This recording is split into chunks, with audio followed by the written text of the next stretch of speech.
maravilloso. No hay Dios, no hay Dios, no hay Dios, no hay Dios como mi Dios. Maravilloso, maravilloso, maravilloso es nuestro Dios. Como Él expresa la gratitud que hay en mi ser para Dios, mi Redentor, que Él me restauró. Yo no era nada cuando Él me tomó, y ahora yo soy un príncipe de su pueblo, un príncipe de su pueblo, un príncipe de su pueblo. No hay Dios, no hay Dios, no hay Dios, no hay Dios como mi Dios. Maravilloso, maravilloso, maravilloso es nuestro Dios. No hay Dios, no hay Dios, no hay Dios, no hay Dios como mi Dios. Maravilloso, maravilloso, maravilloso es nuestro Dios. No hay Dios, no hay Dios, no hay Dios, no hay Dios como mi Dios. Maravilloso, maravilloso, maravilloso. Oh, no hay Dios, no hay Dios, no hay Dios, no hay Dios como mi Dios. Maravilloso, maravilloso, maravilloso es nuestro Dios. Nuestro Dios, nuestro Dios.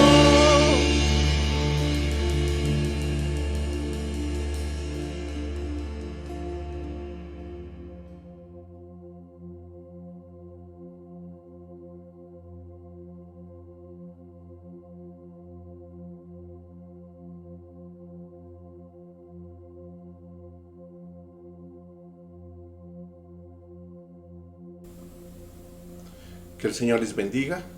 Una vez más con ustedes, Pastor Garduño. Hoy es miércoles y es un privilegio, un gozo estar con ustedes compartiendo la palabra del Señor en esta manera virtual.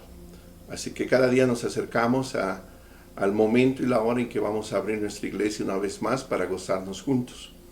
Y quiero preparar desde ya nuestros corazones, preparar el mío y que tú prepares el tuyo, ¿verdad? Intencionalmente, esta enseñanza le he puesto: gocémonos en medio de las pruebas.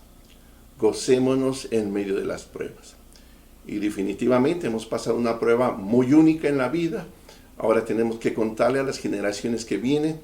Posiblemente algunos no creen que esto sea real, diferentes perspectivas. Lo cierto es que todo el mundo lo está viviendo de una o de otra manera. Así que en esta noche vamos a invertir nuestro tiempo para abarcar este tema, este título: gocémonos en medio de las pruebas. Y vamos a estar leyendo la palabra del Señor en Santiago capítulo 1, versos 2 y 3. Santiago capítulo 1, versos 2 y 3. Voy a leer la versión que usualmente usamos, la versión 60, y después diferentes versiones. Así que si tú tienes tu Biblia a la mano, ya sea en una forma física o digital, sígueme en la lectura. Santiago capítulo 1, versos 2 y 3. Y dice así su palabra: hermanos míos, tener por sumo gozo cuando os halléis en diversas pruebas, sabiendo que la prueba de vuestra fe produce paciencia. Quiero leer la versión Dios habla hoy, y esta dice así: hermanos míos, ustedes deben tenerse por muy dichosos cuando se vean sometidos a pruebas de toda clase, pues ya saben que cuando su fe es puesta a prueba, ustedes aprenden a soportar con fortaleza el sufrimiento. Otra versión titulada Nueva Biblia Viva dice de la siguiente manera: hermanos míos, que les dé gran alegría cuando pasen por diferentes pruebas, pues ya saben que cuando su fe sea puesta a prueba, producirá a ustedes firmeza. Y la última versión que quiero compartir contigo es la versión llamada La Palabra, versión hispanoamericana, y dice así: alégrense profundamente, hermanos míos, cuando se sientan cercados por toda clase de dificultades. es señal de que su fe, al pasar por el crisol de la prueba, está dando frutos de perseverancia. Vamos a orar, te invito a que me acompañes en oración. Señor, te damos gracias en esta hora por la oportunidad que nos das de estar reunidos en una forma virtual en esta noche. Señor, sabemos que el día de nuestra apertura, el día de volver a tu casa está cerca, pero en esta noche queremos intencionalmente preparar nuestros corazones. Ya son varias semanas, Señor, casi meses, Señor. Una cuarentena extendida, Señor, que hemos estado alejados del compañerismo cristiano, Señor. Señor, y enfrentando esta situación de una manera u otra. Hay hermanos que han pasado por esta enfermedad, la han cruzado y han salido. Hay gente, familiares nuestros y familiares de nuestros hermanos en la fe que perdieron la vida al batallar con esta enfermedad del COVID-19, Señor. Señor, y muchos de nosotros sufrimos las consecuencias, Señor, económicas que esta pandemia ha traído. Señor, pero sabemos que tú estás en control de todo y nada te toma a ti por sorpresa. En esta noche queremos meditar en tu palabra, queremos asegurarnos de que aprendemos a gozarnos en medio de las dificultades. Así que prepara nuestros corazones, Señor, y que con alegría, Señor, y con expectativa estemos listos para venir a tu casa, Señor, para darte alabanza y adoración, para buscar el consejo tuyo, Señor, y el compañerismo de los santos. En el nombre de Jesús te damos gracias. Amén y amén. Gocémonos en medio de las pruebas. Ese es el tema. Y el verso que leímos, ¿verdad? Si te fijaste, en todas las versiones es mencionada que se produzca en nosotros, que nos aseguremos que en nosotros estamos experimentando cierto tipo de gozo. En alguna ocasión, si tú recuerdas, he predicado o he enseñado el porqué de las pruebas, ¿verdad? Y a veces no comprendemos, a veces pasamos por una rachita difíciles, ¿verdad? De pruebas, como que salimos de una y ya nos estaba esperando la otra, ¿verdad? Y hemos tratado de desarrollar o entender el por qué el Señor permite que tú y yo pasemos por pruebas. Hasta el momento, ¿verdad? Les he enseñado 9 diferentes razones por las cuales el Señor permite que tú y yo pasemos por prueba tras prueba. Y la última de ellas es para llevarnos a la experiencia del gozo a través de ellas. Para llevarnos a la experiencia del gozo a través de ellas. Por eso esta enseñanza tiene ese título, ¿verdad? Gocémonos en medio de las pruebas, porque es uno de los propósitos por los cuales el Señor permite que tú y yo tengamos diferentes pruebas. Esta noche va a ser un poquito diferente, si pudiera decirlo así. Va a ser un poquito de todo, ¿verdad? Aunque ese es el título de la enseñanza, ¿verdad? En la manera que la vengo desarrollando, vine pidiendo del Señor, ¿verdad? Tener pensamientos concretos que sean de bendición, no solamente para tu vida, sino para mi vida misma, ¿verdad? Tuve paz de compartir un poquito de todo. ¿A qué me refiero? Voy a procurar en esta noche no solamente motivar a tu vida a que te goces en medio de la prueba, sino también a tomar un poquito de las enseñanzas que hemos estado desarrollando durante este tiempo de pandemia, en este tiempo de crisis, en este tiempo donde yo estoy desde aquí, desde el santuario, y tú estás desde tu casita escuchando la palabra del Señor.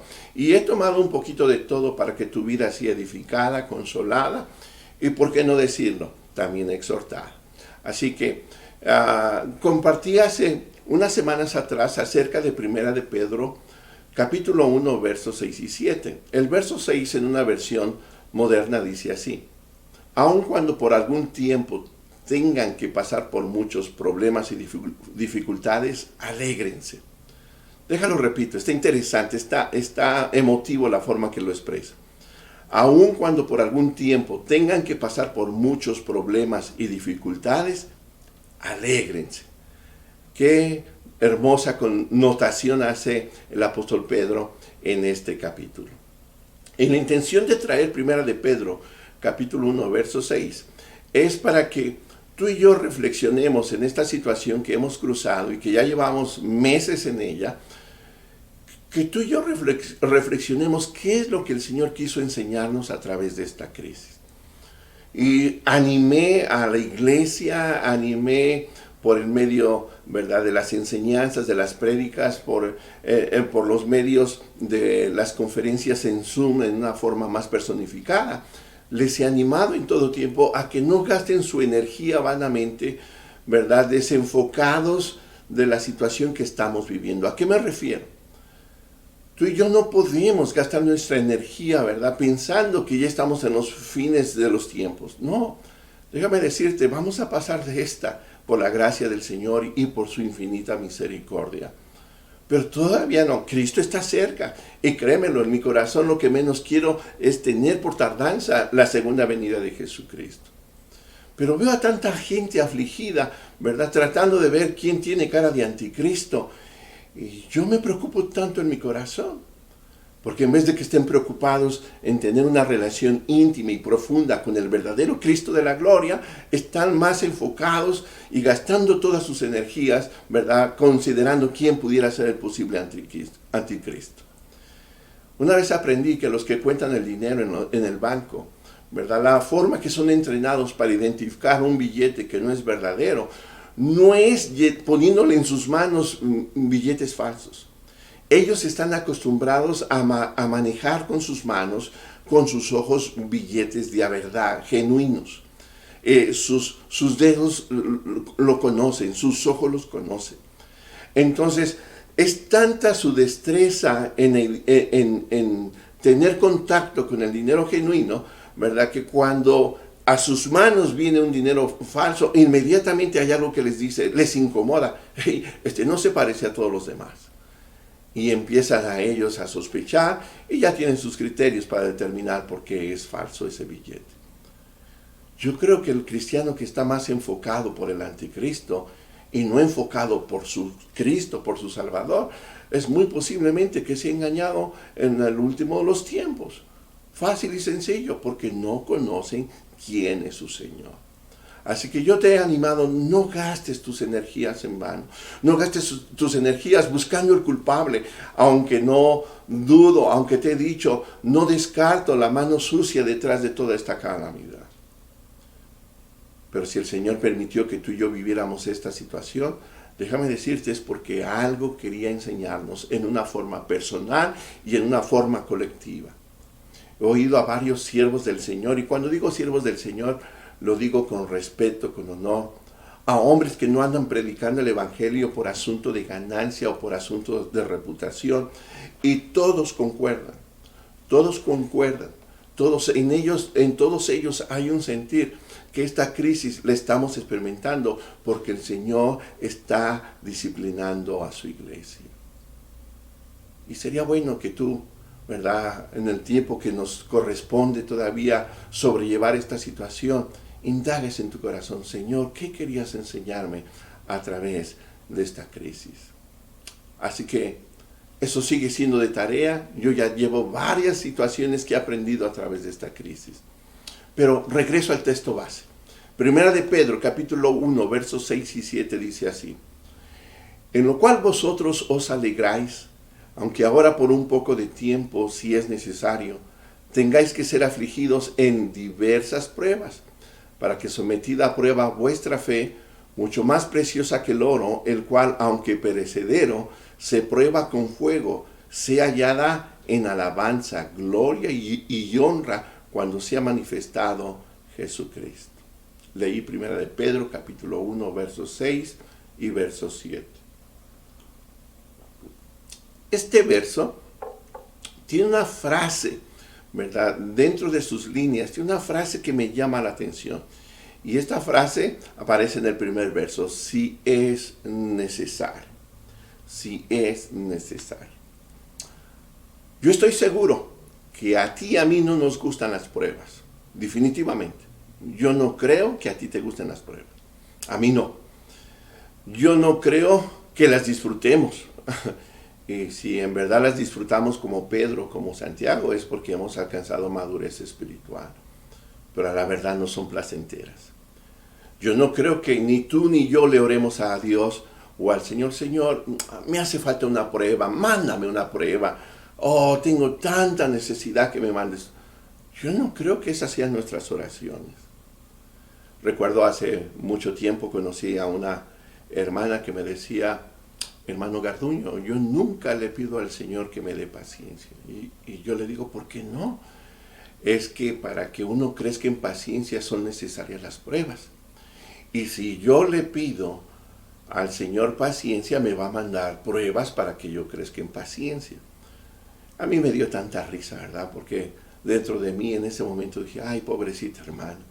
Si supiera que aunque no pida por paciencia, por no tener pruebas, le van a llegar las pruebas. Este verso sí es necesario. A ti y a mí no nos gustan, no son placenteras las pruebas, ni tampoco las andamos pidiendo. Pero ¿sabes qué? Hay una verdad que no podemos hacer a un lado. Muchas veces, si no es que a veces demasiadas veces, tú y yo necesitamos de ellas. Eso es lo que el verso nos dice, es lo que Pedro quiere resaltar. En estos dos versos, ¿verdad? Tú y yo podemos aprender que las pruebas no son necesarias, ¿verdad? Posiblemente no es algo que busquemos, ¿verdad? Pero es algo que tú y yo necesitamos. ¿Por qué? ¿Por qué necesitamos de las pruebas? Porque es la única forma que nuestra fe será probada. Es la única forma que se verá si nuestra fe por Cristo, nuestro amor por Cristo es genuino o no es genuino. Y por eso el Señor permite las pruebas, ¿verdad? A veces vamos a encontrar que no hemos alcanzado la medida. Vamos a salir reprobados en medio de ellas. Pero Dios en su misericordia, ¿verdad? Si tú y yo le buscamos en arrepentimiento, ¿verdad? En esa vergüenza de no haber superado esa prueba, déjame decirte, su gracia se perfecciona en nuestras debilidades, ¿verdad? Y de momento nos anima para cuando la próxima prueba esté adelante, tú y yo aprendamos al final del día a confiar en el Señor. Pero esa es la razón primaria por la cual el Señor, ¿verdad?, permite que tú y yo experimentemos pruebas. Nuestra fe tiene que ser probada. Ahora déjame decirte, aquí traje conmigo, este es el té que estoy tomando en mi tacita, ¿verdad? Es un té orgánico aparentemente, es un green tea, es orgánico.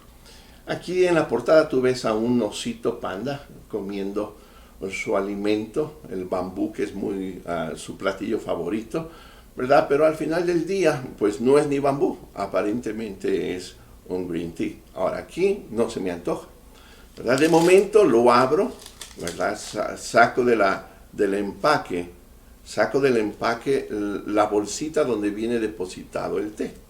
Entonces, con todo ya sé que este es un té. La esencia del té o del green tea está dentro de esta bolsita. Pero para que yo pueda disfrutar del sabor y de la fragancia que hay en este té también, es necesario, ¿verdad?, ponerlo en una taza y vertir sobre él agua caliente, agua hirviendo, como lo hice con esto. Solamente esa agua hirviendo sacará el sabor, ¿verdad?, que verdaderamente hay en esa bolsita. Yo descubriré si en realidad es un green tea o es un café negro, ¿verdad?, o de momento es un té de manzanilla. Pero es necesario el agua caliente. Y Pedro está diciendo, bueno, las pruebas son como el agua caliente. Mi vida es como la bolsita de té, ¿verdad? Y lo que hay en la bolsita es mi fe, ¿verdad? Pero para saber la calidad de mi fe, es necesario que el Señor vierta pruebas para saber qué es lo que hay, cuál es la esencia que hay dentro de ti y dentro de mí. Y ¿sabes qué? A Pedro encontraba un agrado al saber que el Señor le enviaba pruebas para probar su fe y para que él creciera cada día más a la imagen del Señor. Así que él podía decir, ¿verdad?, que era un gozo, era un motivo de alegría cuando el Señor se veía en la necesidad de que tú y yo, en este caso él, experimentara diferentes pruebas. Así que eso hemos aprendido. ¿Por qué necesitamos las pruebas? Porque sin ellas no seríamos formados. Fíjate lo que estoy diciendo. Tú y yo necesitamos las pruebas porque es una de las maneras que somos formados en nuestra fe cristiana, en nuestro caminar cristiano. Al igual que una persona que levanta pesas para ganar masa muscular, si este deja de ser ejercicio, es como un buen creyente que no está pasando por ninguna prueba. ¿Qué va a ser el resultado final? ¿Verdad? Va a ser todo un deportista flácido, sus músculos van a estar aguados y nuestra vida cristiana va a ser un desastre. Todo va a estar flácido, no va a haber firmeza, solidez. Las pruebas hacen que nuestro espíritu haga una búsqueda diligente de Dios. Dice el Salmo 77:6. Me acordaba de mis cánticos de noche, meditaba en mi corazón y mi espíritu inquiría. Cuando comenzó esta pandemia o cuando nos visitó aquí en América, las cosas se vieron diferentes. En las primeras semanas, cadenas intensas de oración, una preocupación, una búsqueda profunda del Señor. Y yo creo que todavía. ¿Por qué? Porque el Señor por eso permite que pasemos pruebas. Nos está formando y en esa formación produce en nuestra alma una búsqueda de Él, como lo expresa el salmista en el verso que leí. Esa búsqueda es una búsqueda apasionada por Cristo. Y cuando tenemos esa comunión firme, estable con Jesucristo, entonces nos mantenemos delgados, espiritualmente hablando, no obesos, nos mantenemos fuertes, firmes, ¿verdad? En un continuo crecimiento espiritual o en un sano desarrollo espiritual. Así que si tú estás entendiendo la idea, tú y yo, al igual que Santiago y Pedro, debería de darnos alegría cuando el Señor, ¿verdad?, nos permite pasar por diferentes tribulaciones. Las pruebas, definitivamente, aunque son para bien, no podemos clasificarlas en una forma directa como bendición. ¿Por qué? Fíjate lo que dice Proverbios 10:22. La bendición de Jehová es la que enriquece y no añade tristeza con ella o no añade dolor. Cuando Dios bendice, lo hace de una manera placentera. Él nos bendice con sabiduría, con provisión, con dirección, con protección y con muchas buenas cosas y muchas buenas dádivas, porque Él es el Padre, ¿verdad?, de lo alto, el Padre de toda luz. Pero no lo hace a través del dolor. El verso dice, la bendición de Jehová es la que enriquece y no añade dolor con ella. En realidad no sé si tú te darías cuenta que tú y yo somos súper bendecidos en Cristo Jesús. Fíjate lo que dice 1 Corintios capítulo 1, versos 30 y 31. Mas por Él estáis vosotros en Cristo Jesús, el cual nos ha sido hecho por Dios sabiduría, justificación, santificación y redención. Así que en esa manera, ¿verdad?, tú y yo no podemos decir en una forma sin entendimiento que las pruebas son una bendición. No, hay dolor en ellas. Pero fíjate, la única manera en que las pruebas puedan producir bendición en nuestras vidas, aunque la prueba no es una bendición en una forma directa, esta puede producir bendición en nuestras vidas si tú y yo respondemos correctamente ante ellas. Esa es la única manera que hay una transformación. Eso que fue doloroso, eso que fue motivo de tristeza, de aflicción en nuestra vida, se convierte en bendición en la medida que tú y yo tomamos la actitud correcta ante esas adversidades. En estas semanas pasadas, en este tiempo que hemos pasado, hay un tiempo hay un verso, hay un texto bíblico que ha vivificado mi corazón. Ha sido de inspiración, yo diría una inspiración profunda, una inspiración que produce ánimo, una inspiración que me deja muchos retos y produce hambre y sed más de Dios. Y quiero leer ese pasaje. Voy a invertir un tiempo, el resto del tiempo para esto. Es Juan 15 del 1 al 11. Juan 15 del 1 al 11. Seguramente tú sabes de qué habla este pasaje, estás muy relacionado con él.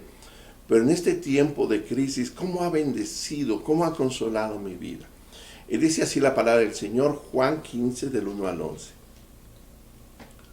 Yo soy la vid verdadera y mi Padre es el labrador.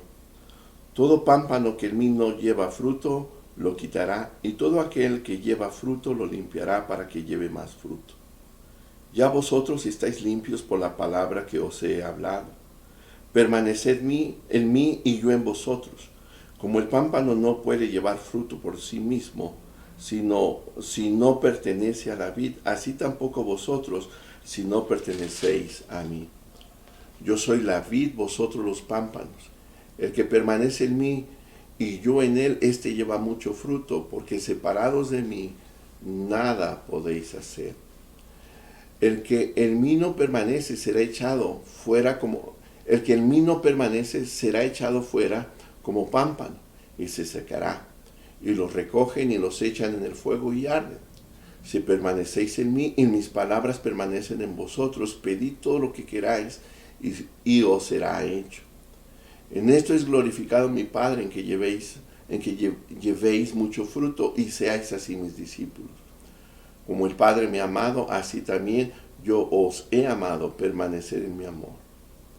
Si guardareis mis mandamientos, permaneceréis en mi amor, así como yo he guardado los mandamientos de mi Padre y permanezco en su amor. Estas cosas os he hablado para que mi gozo esté en vosotros y vuestro gozo sea cumplido. Qué precioso pasaje, Juan capítulo 15 del 1 al 11. Este pasaje nos habla de la vid verdadera, ¿verdad? Y por identificar los personajes o los puntos claves de este pasaje, Jesucristo es esa vid. En esencia, ¿verdad? Él es la única razón para tu vida y para mi vida que podamos ser fructíferos. Por eso es necesario estar conectados, estar pegados a la vid. Así que vuelvo a repetir, Jesucristo es la vid, es el árbol, es lo principal. Y a ti y a mí nos conviene estar conectados como pámpanos para ser productivos, para que seamos fructíferos en el Señor. Tú y yo somos los pámpanos, no somos las uvas, somos aquellas ramitas que se desprenden de la vid, ¿verdad? Y que produce hojas y luego el fruto. Tú y yo somos los pámpanos. El fruto, las uvas de la cual habla este pasaje, definitivamente es la obra del Espíritu Santo realizada en nuestra vida. Representa la obra del Espíritu Santo realizada en nuestras vidas. El Padre Celestial es el labrador y su labor, ¿verdad? O su función principal en este pasaje es asegurarse que tú y yo seamos fructíferos, que demos no solamente buen fruto, sino mucho fruto. En esencia, ¿verdad? Esos son los elementos principales del cual este pasaje habla. Jesucristo es la vid, tú y yo somos los pámpanos. Las uvas representan el fruto, obra del Espíritu Santo que se produce en nosotros cuando estamos conectados con la vid. Y el labrador es el Padre Celestial, interesado, sumamente interesado a que demos fruto, ¿verdad? Hay una complacencia preciosa en el Padre cuando la vid da buen fruto. Así que de eso habla este pasaje. Ahora quiero leerte el verso 5 y quiero hacer énfasis de la importancia de la palabra permanecer en este pasaje, ¿verdad? Y de hecho toda esta versión quiero que vea la importancia que hay en permanecer en él, la importancia de permanecer en él. El verso 5 dice así: yo soy la vid y ustedes son las ramas. El que permanece en mí, como yo en él, dará mucho fruto. Separados de mí no podéis hacer nada. Terminando estas enseñanzas en esta noche, te invitaría a que vuelvas a leer este pasaje del verso 1 al verso 15 y ve cuántas veces hace mención y visualiza la importancia de permanecer. Hay consecuencias cuando permanecemos, hay malas consecuencias cuando no permanecemos. Así que es una palabra que resalta no una ocasión, varias ocasiones. Ahora yo quiero que veas que en este pasaje hay una importancia de permanecer en él. Ahora, en su momento traté de definir qué es permanecer en el contexto de este pasaje. Y lo voy a leer para que lo tengas claro y lo abraces en tu corazón y digas, Señor, yo quiero permanecer, enséñame a permanecer en ti. Permanecer no se refiere a la acción de ser salvos, sino al resultado de una decisión profunda a una entrega total. Lo vuelvo a repetir. Permanecer no se refiere a la acción de ser salvos, sino al resultado de una decisión profunda a una entrega total. ¿Sabes? En esta crisis que hemos pasado, que continuamos pasando, y quién sabe cuánto tiempo nos quede por delante, es el mejor momento para asegurarnos que tú y yo estemos o permanezcamos en Cristo. Y no es cuestión de salvación, no. Es cuestión de que tú entiendas que hay una resolución personal, profunda y seria en tu corazón de que tengas una entrega total al Señor Jesucristo. Y no solamente eso, en el contexto de lo que hay en el corazón de nuestro Señor Jesucristo, el Señor Jesucristo nos diría en una forma práctica, ¿sabes qué? Hablando de esa entrega total, yo quiero que entiendas que yo te estoy llamando hacia mí. Así me escuchaste. El Señor Jesucristo te está llamando para con Él. Él quiere crecer en una relación. Él quiere que la relación entre tú y Él sea una relación sincera, profunda, dulce, ¿verdad? Sea un deleite el que pueda haber una relación en esa situación de aprender a permanecer en Él. Él te diría, yo te estoy llamando a mí mismo. Y te estoy llamando para que te desarrolles en el contexto de la iglesia local. ¿Sí? ¿Recuerda las palabras que Jesús le dijo a Pedro? ¿Pedro, me amas? No le preguntó una vez, fueron 3 veces.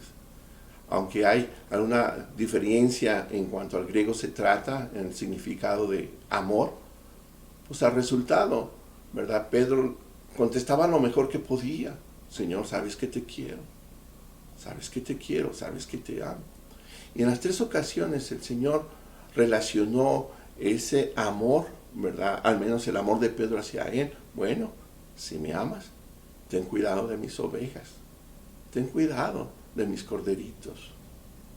Déjame decirte, una entrega total con Cristo también implica que tengas entendimiento, es en el contexto de que tú y yo tengamos una conexión con la iglesia local. Yo quiero pensar, no quiero ser negativo, créemelo, no quiero ser negativo. Yo quiero pensar que hasta este momento esta prueba te ha enseñado algo. El no poder asistir a la iglesia, a la reunión de los santos, ha producido en ti, ¿verdad?, una incomodidad, ¿verdad? ¿Qué te mueve a estar cerca de los santos? Eso lo debes de definir tú y yo. Cada uno de nosotros debe de definir qué nos mueve. A lo mejor te gusta venir porque te gusta el chisme. A lo mejor te gusta venir para enseñar que tu vestido, tu carro es mejor que el del hermano o la hermana. A lo mejor es situación, ¿verdad?, de compañerismo social y no es el hecho de que los hermanos somos bendecidos, somos afilados los unos a los otros, somos edificados como piedras vivas el uno con el otro, a tener un compromiso de exhortarnos, de perdonar nuestras ofensas los unos con los otros, de sobrellevar las cargas de nuestros hermanos. Eso es el compañerismo, el cristianismo que nos habla el Nuevo Testamento. A veces me da mucha tristeza, pero hay gente que viene a la iglesia una vez al mes, una vez 2 meses. Y ahora que no hay iglesia, como que muestran una pasión por estar a la iglesia. Por favor, no se engañen. No se engañen, Dios no puede ser burlado. Una entrega total con la crisis que estamos viviendo o sin la crisis que estamos viviendo demanda que tú respondas al llamado que el Señor te hace para que te acerques a Él en el contexto y en el compromiso con lo que Él más quiere, su iglesia local. Y esto, como me ha enseñado el Señor, me ha alentado, ha hecho desafíos aún como pastor para servirle mejor. Espero que tu alma sea bendecida al respecto. ¿Sabes que de este pasaje aprendí tanto? ¿Sabes en qué radica la calidad de un vino vintage? Una manera de definir este tipo de vino se refiere a las determinadas uvas de una vendimia, es decir, a un año de cosecha. No todos los vinos son de esta calidad de vintage, no todos los vinos. ¿Por qué? Porque muchas veces se revuelven uvas de diferentes cosechas y eso descalifica a ese vino que se considere de cierto tipo de vendimia o de cierto tipo de año. Se refiere a una cosecha en particular, ¿verdad? Obvio, entendamos que sí es una cosecha en particular porque fue una buena cosecha. Pero no sé si tengas idea más o menos, puedas formular en tu cabecita qué son los requisitos necesarios para que en una viña se produzca buenas uvas y estas uvas produzcan el mejor de los vinos. Uno pudiera pensar que una buena temporada es una temporada que tiene mucho sol, que tiene mucha lluvia, o de momento un buen terreno que tiene agua de riego, etcétera, etcétera. Pero déjame decirte, es todo lo contrario. Los que hacen vino saben que un vino de este tipo, ¿verdad?, tiene ciertas cosas que no cualquier uva puede tener. Las condiciones perfectas para hacer el mejor de los vinos o este tipo de vino vintage, ¿verdad?, se producen cuando las temporadas son duras, temporadas demasiado secas y escasas de agua o con mucho frío. Son temporadas duras, ¿verdad? Y uno pudiera decir, ¿cómo? Si la otra temporada es todo lo opuesto. El sol perfecto, el agua en abundancia, ya sea de riego, ya sea de lluvia, ¿verdad? El clima templadito. Déjame decirte, posiblemente produzcan este tipo de temporadas muchas uvas, pero no el mejor vino. El mejor vino o las mejores frutas, las mejores uvas, se dan en las temporadas duras, cuando el sol es extremadamente cálido y cuando no hay mucha agua. Y a esto agrégale el frío que pudiera hacer. La razón principal porque son mejores es porque al no haber agua, las raíces de la vid, ¿verdad?, buscan la humedad en la profundidad de la tierra.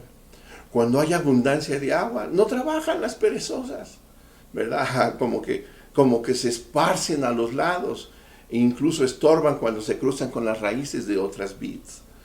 Pero déjame decirte, cuando el agua es escasa y es caluroso el tiempo, las raíces se entierran hacia lo profundo de la tierra para recibir de la profundidad de la tierra la humedad que necesitan, y en el proceso reciben minerales que la tierra tiene, ¿verdad?, y que están en esas profundidades. El que se dedica a este trabajo, él sabe que esa temporada, esa uva va a ser más sabrosa, muy diferente a las demás. Por lo tanto, pueden hacer un vino, ¿verdad?, que sea conocido por el año de su cosecha o de su vendimia.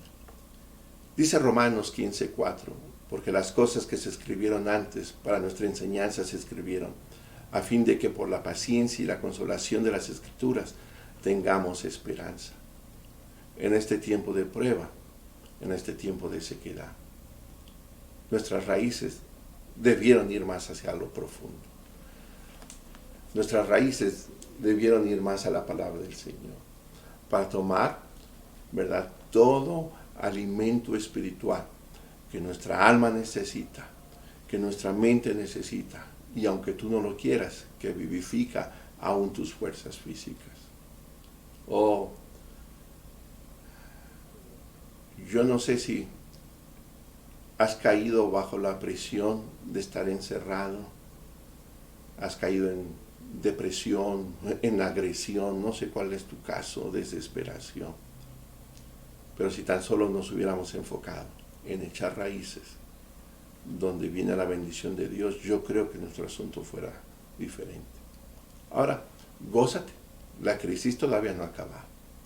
Pronto vamos a abrir, estamos trabajando, ¿verdad? Estamos planeando, esta semana es de planeación, vamos a equiparnos para ese día de abertura.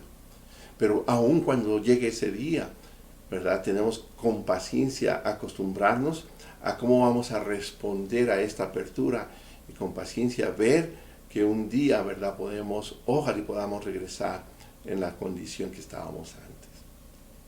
Así que no es tarde todavía. Si no has echado raíces en la palabra, no te hagas. Aprovecha tu tiempo. El último mensaje que compartí fue una serie de 3 predicaciones, los principios para la conquista.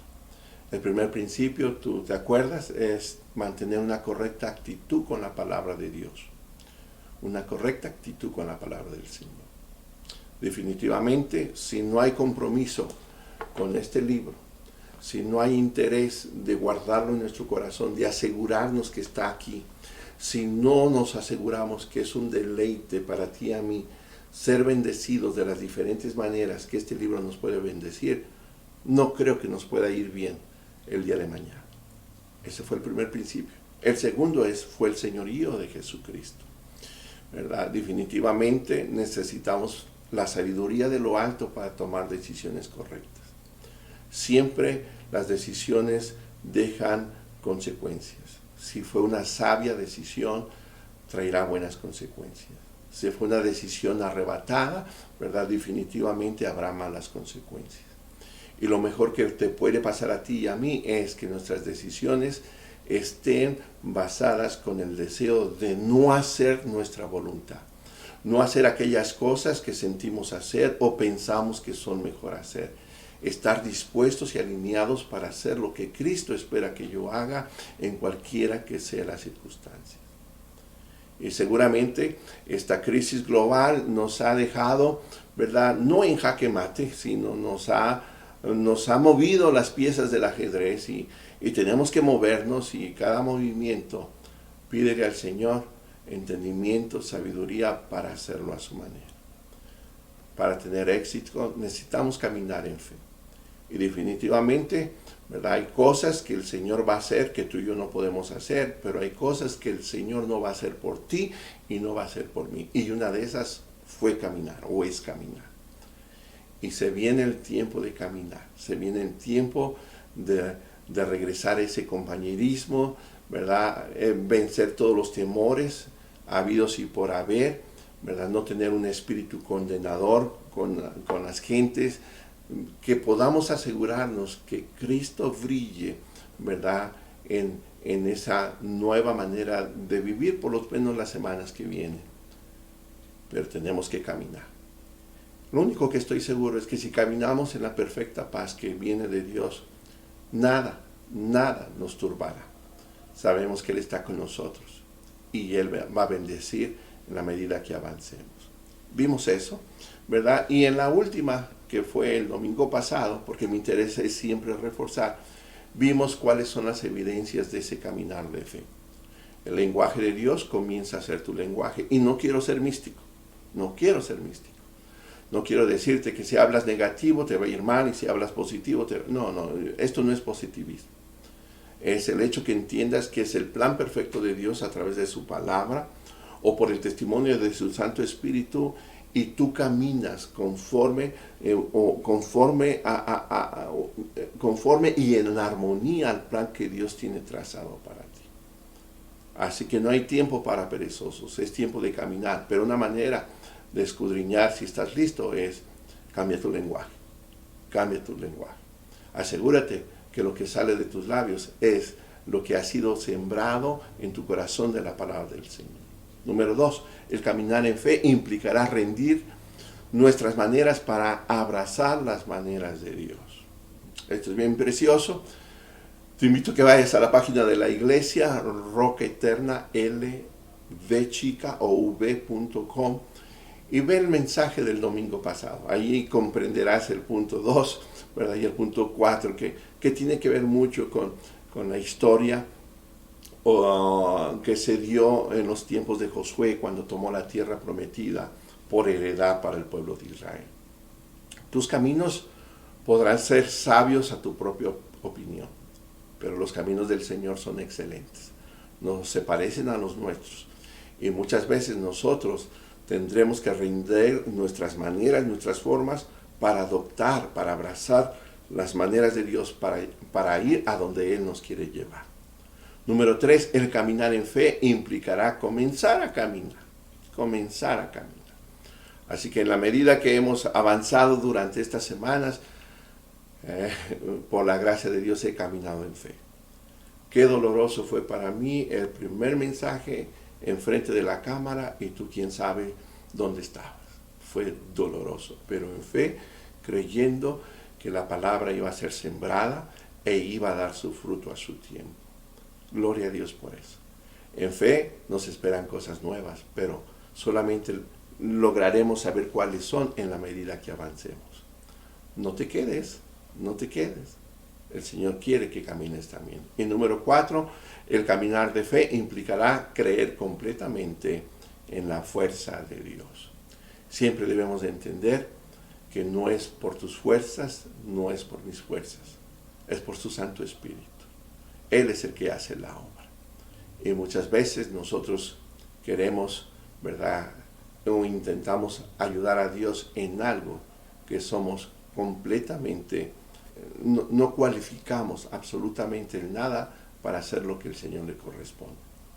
Pero cuando tú y yo caminamos sabiendo que es la fuerza de Él, es el poder de su Santo Espíritu, el Señor nos guardará, el Señor nos bendecirá, el Señor nos dará la victoria en lo que nos espera por delante.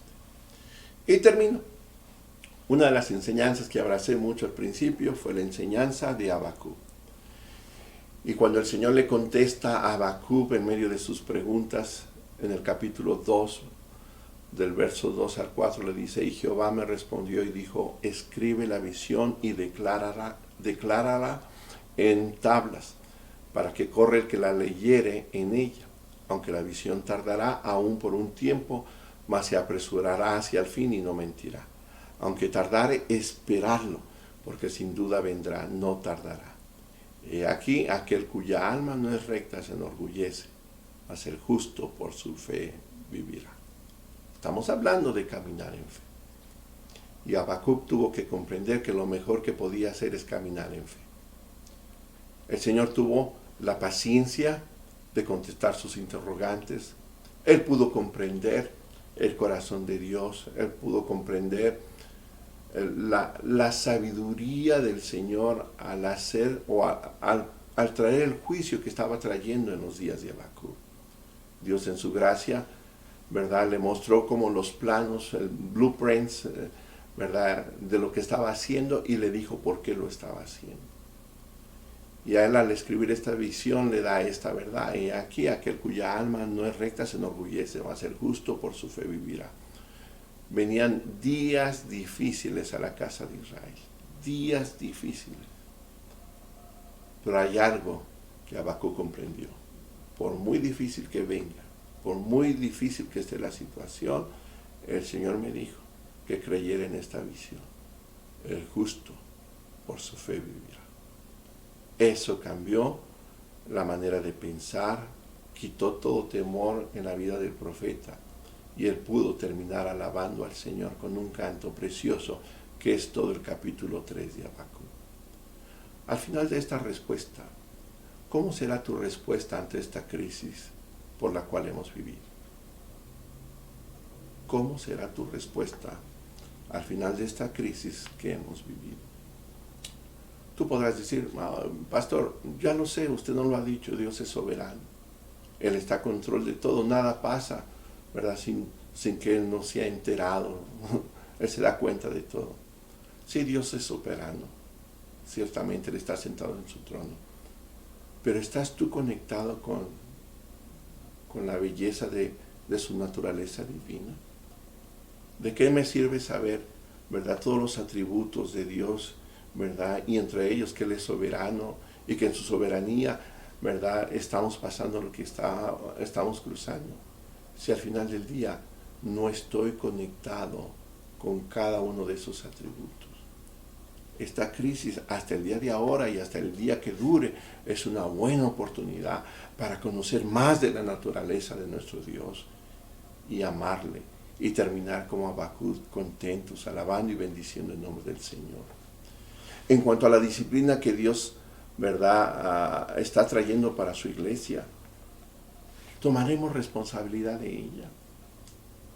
En cuanto a la disciplina que Dios está trayendo a través de esta crisis para su iglesia, tomaremos responsabilidad de ella.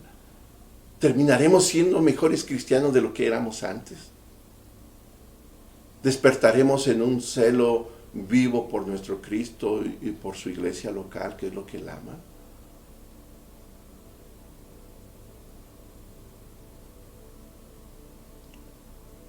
Crecerá más nuestra comunión con Dios, nuestra comunión con Cristo. Podremos decir como el salmista en el Salmo 16, en tu presencia hay plenitud de gozo.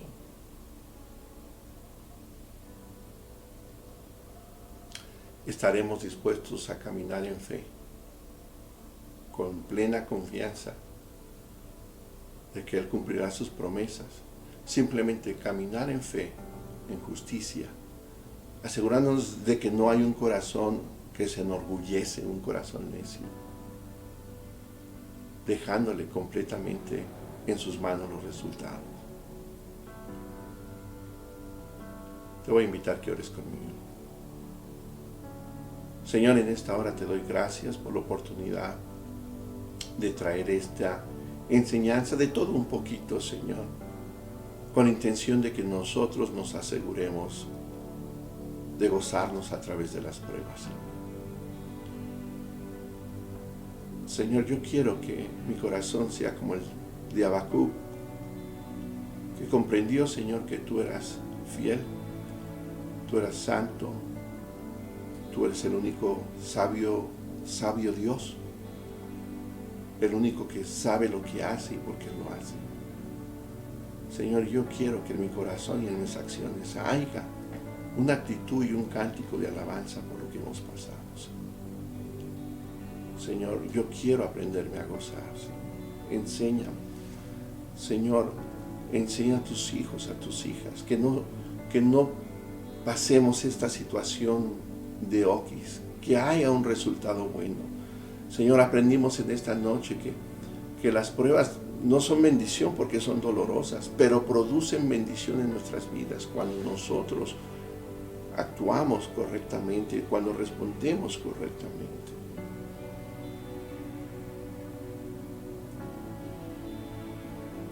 Señor, como pámpanos, Señor, la sábila no está fluyendo correctamente en muchos, Señor, por eso no están dando fruto. Señor, llama a tus hijos a una entrega total, a una entrega profunda para contigo y para con tu iglesia local. Que aprendiendo de estas circunstancias podamos decir como el apóstol Santiago y como el apóstol Pedro, ¿verdad? Bienaventurados sois cuando pasamos por diferentes pruebas. Nos alegramos cuando tenemos que pasar por diferentes adversidades. Señor, ayúdanos a crecer. Ayúdanos a crecer. En el nombre de Jesús. Amada iglesia, amada familia de la fe, Dios les bendiga. Asegúrate, no es tarde todavía, no es tarde. ¿Has aprendido a gozarte en medio de esta prueba? Gózate en medio de esta prueba. Gózate. ¿Y cuánto nos falta? No lo sé, pero no me preocupa. Cuando ese gozo sea una realidad, cánticos nuevos van a venir. Meditaciones en tu recámara al dormir. ¿verdad? Vas a meditar en la palabra del Señor va a estar en ti. Ve a ella, haz ese compromiso. Dile, Señor, enséñame a crecer en mi relación contigo, enséñame a amarte más. Estamos en un tiempo duro, en una sequía dura. Déjame decirte, estamos en la mejor sazón para que el mejor fruto del Espíritu Santo se dé sobre la vida de cada uno de nosotros. Como aquel buen vino que se conoce por su año de que fue plantado y fue levantada esa vendimia. Y así se conozca el buen fruto de tu Espíritu Santo en la iglesia de hoy en día. Así que yo les animo en el amor del Señor, estén al pendiente de cualquier aviso.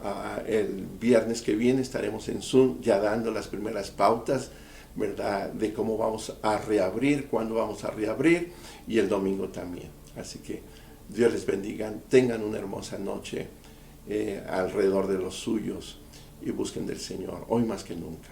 Echen raíces donde debemos de echar. Dios les bendiga.